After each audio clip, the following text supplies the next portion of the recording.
Could you please tell us what you see as the alternative, and if there are any examples of a well-functioning alternative, and how we would transition from our current system to that alternative?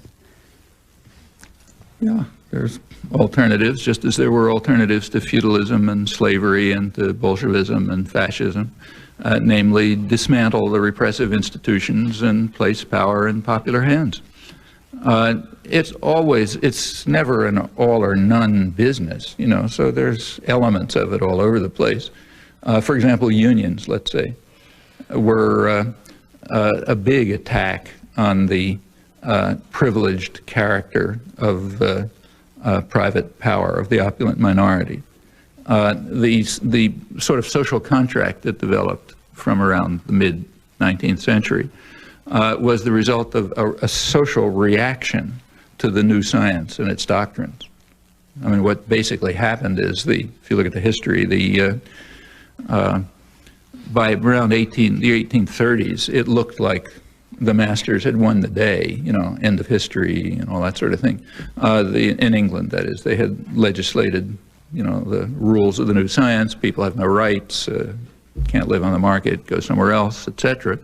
The only problem was that it turned out that the British Army was spending all of its time putting down riots because people got the weird idea that if we don't have a right to live, then you don't have a right to rule, you know. And then it got worse because they started labor organizing and the Chartist movement came along and so on. Well, you know, fortunately the science is rather flexible since it largely is an instrument of ideological warfare, and it just changed. So the same people who were giving the old story, like Nassau Senior, now said, yeah, it turns out, according to the new science, that people do have other rights. By the time you get to, say, John Stuart Mill, you have sort of, you know, kind of a social democratic picture of political economy. And that leads the way to the social contract and the welfare state. Okay, that was an improvement. Took a long time to reach the United States.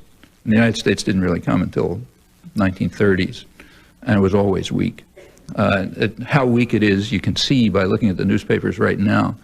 For example, in South Korea, workers are struggling rather bitterly right now to protect themselves from laws that have always been in force in the United States.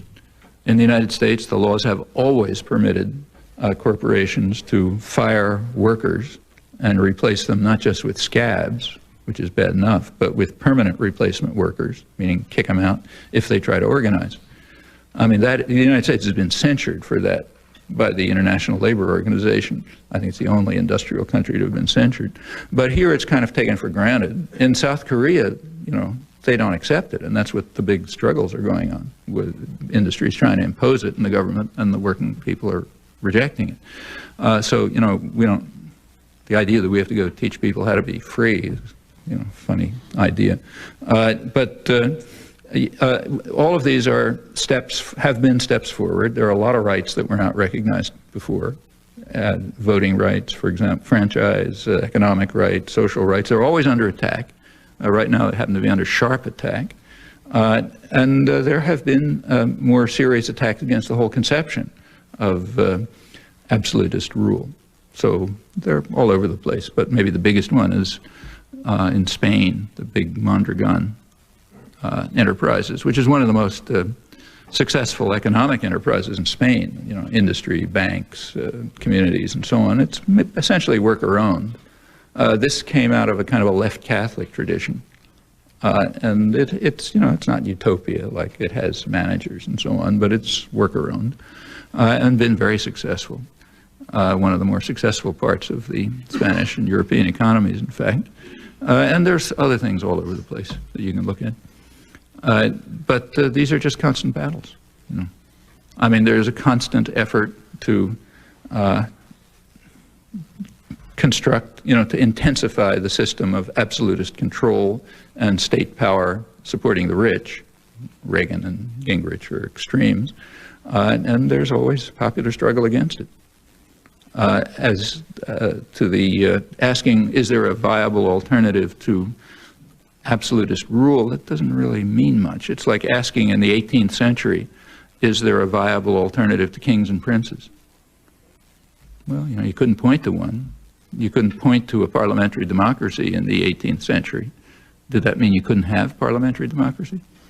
No, it didn't mean that. It meant you could have it, but you have to create it.